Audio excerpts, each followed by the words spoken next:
সুপ্রিয় দর্শক মণ্ডলী, তালুককানিপুর এমন একটি আশ্চর্য ঘটনা ঘটে গেছে যে নরপিশাচ এই ঘটনা সবাই আতঙ্কিত যে এরকম একটা নরপিশাচ ছাড়া এরকম ঘটনা ঘটতে পারে না। আমি সেই ঘটনাস্থলে যে রুমটাতে এই সেই মেয়ে ক্লাস 10-এ পড়তো, কত সুন্দর চেহারা, কিভাবে নরপিশাচ পারলো এমন একটি কাজ করতে। আমি এসেছি সেই ঘটনাস্থলে যে ঘরটাতে মেয়েটি থাকতো, সেই এইটি ঘর।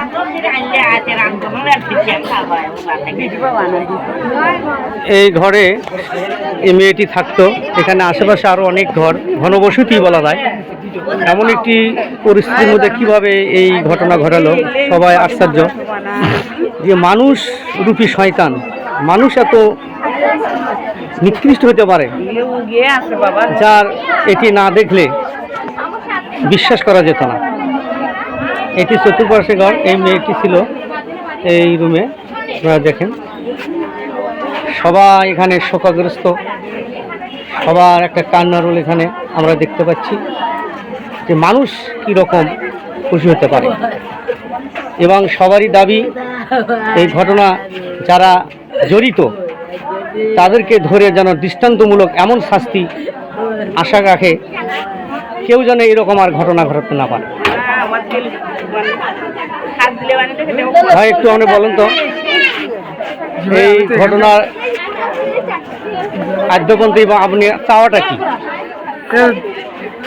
যারা এর সাথে জড়িত তাদেরকে দ্রুত শনাক্ত করে আওতায় আনা এবং কঠিন শাস্তির মুখোমুখি করা, কঠিন শাস্তি, নইলে এ ধরনের ঘটনা আরও হবে।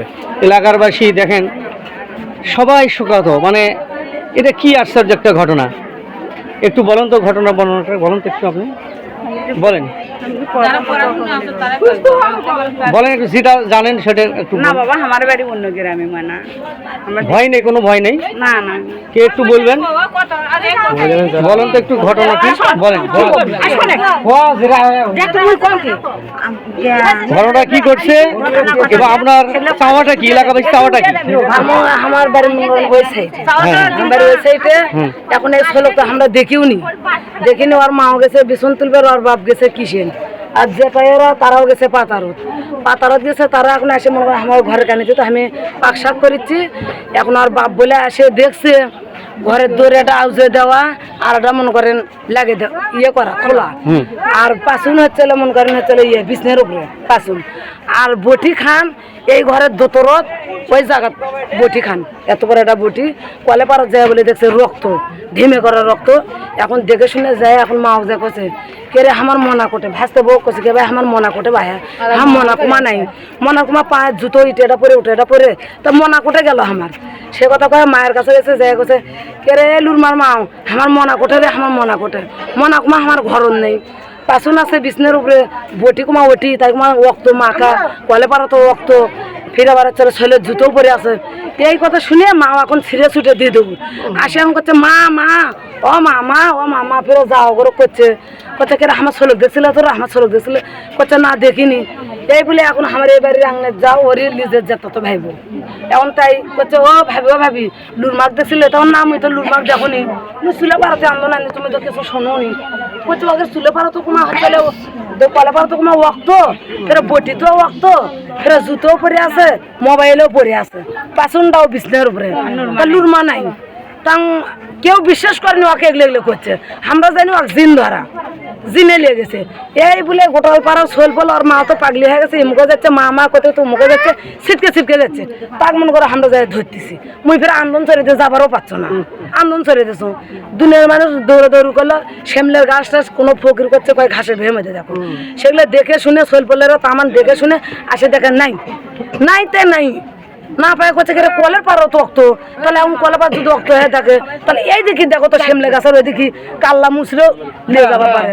এই বলে চারটে বড় বড় শোল আর আমার শোলটা এত বড়, এখন তারাও যাচ্ছে যাতে এখন করছে এ গাছ গোছালি দেখো রে ইটে উঠে দেখো। আমরা তো বেড়ের মধ্যে দেখলে দেখা মনে করো যেটা যেটা হাতার নাগে সবটা না আমরা হাতাছি বাক্সের মধ্যে টোতে আমার হাতাছি হাতে হইতে আমার বেটা এখন ওই চারটে ছেলেরা ওই মুখে যাচ্ছে উঠোবার উঠোতে আমারই ছেলে এখন যায় দেখে বলছে এই পাকে এটি তো কলে পাত এখন পরে থাকে ওরা যাচ্ছে নিচ দিকে নয় দেখিচ্ছে উপর দিকে নয় দেখিচ্ছে দেখতে দেখতে যায় দেখো ওটি পাতা তো রক্ত কপাটা ফোটো রক্ত রক্ত তো এখন এখন আমার বেটা এখন ছোট নয় বলছে ভাইয়া মানুষ ভাইয়া দেখে যাও তো এটুকু আমার রক্ত পরে ফির আবার তোমার ওই ছোলটা ইমুকো মুখে ফিরে চা দেখছে দেখে দেখে ছেলাফত এ মানুষ ভাইয়া ছেলাফত রক্ত দেখতো ওগুলো রক্ত না গু আর মনে করছে গুবেন চোটে চোটে যায় না এই গুয়ের কথা মনে করে যায় এখন দেখে রক্ত এর রক্ত দিয়ে করছে কি রক্ত কে এখন ওই যে বাড়ির পায়খানা ওই বাড়ির ছেলে এখন করছে দেড় কত মুই বাড়ি থেকে আসুন এই বাড়ির যে এখন সাফল নিয়ে এসে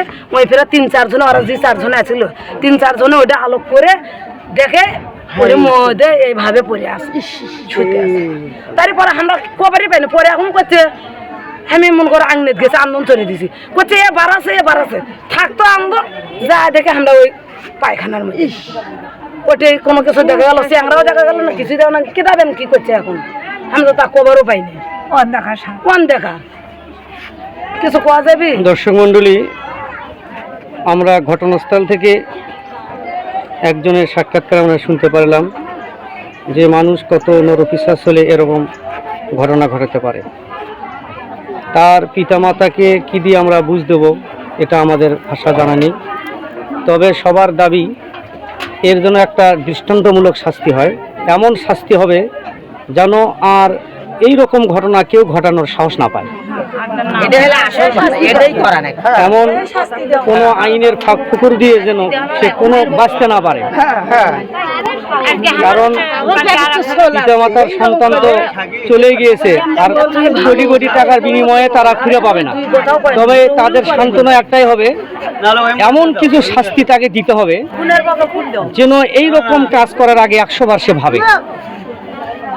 আমরা এলাকাবাসী সবাই ভিড় করছে দৃশ্য মানে দেখার জন্য, সবারই একটা ভয় ভীতি এবং সবারই আতঙ্ক আমরা চেহারায় দেখতে পাচ্ছি যে সবাই তার পিতা মাতাকে কি বুঝ দিবে। এবার আমারও কান্না চলে আসছে, কি দিয়ে বুঝ দেবো তার মাকে। এটি যে মেয়েকে এরকম ঘটনা ঘটানো হয়েছে, হত্যা করা হয়েছে, তার চরম দুঃখিনী মা, তার কান্না কিছুতে থামছে না, কি দিয়ে আমরা ভাষা মানে প্রকাশ করতে পারছি না।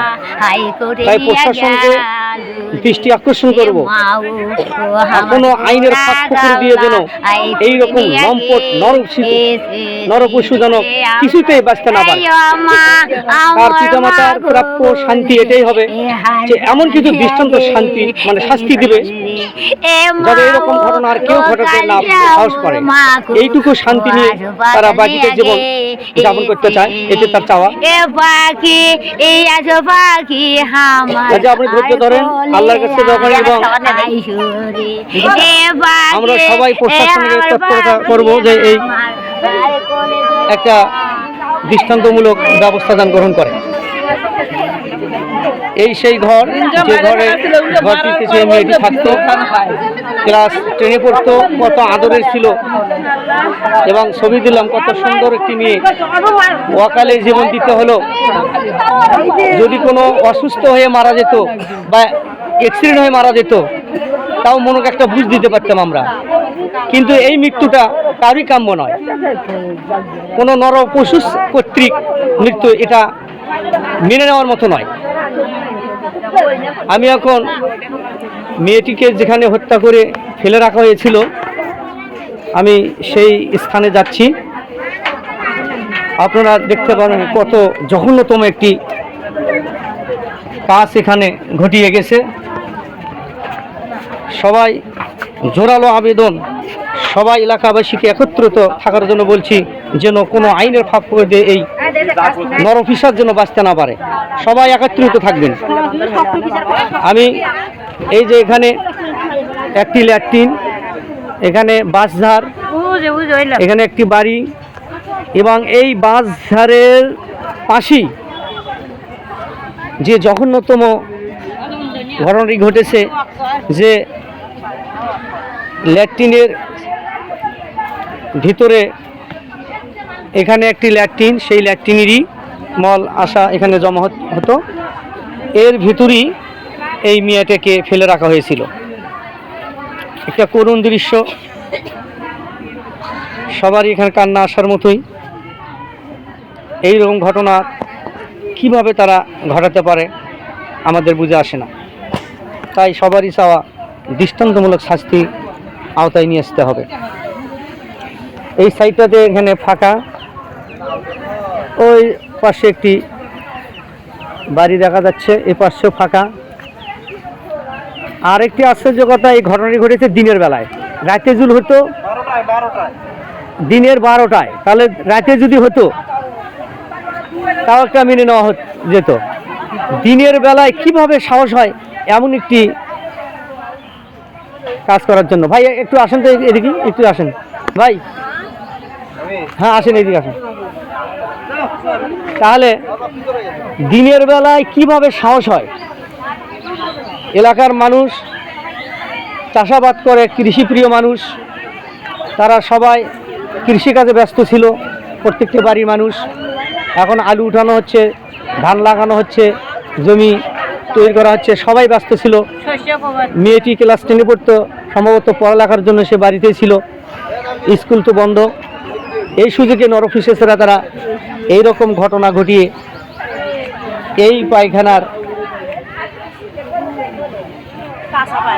ভিতরে তারা ফেলে রেখেছে।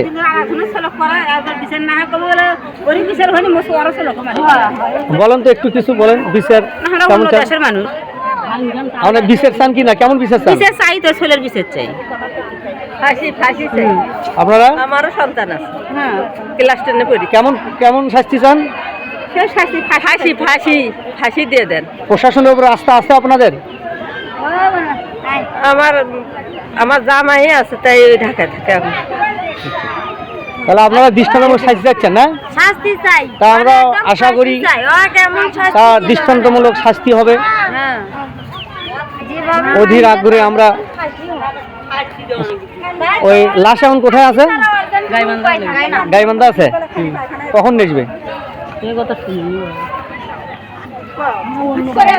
যাক, আমরা চাই দৃষ্টান্তমূলক শাস্তি হবে, যেন কোনো কর্মী বেঁচে না যেতে পারে।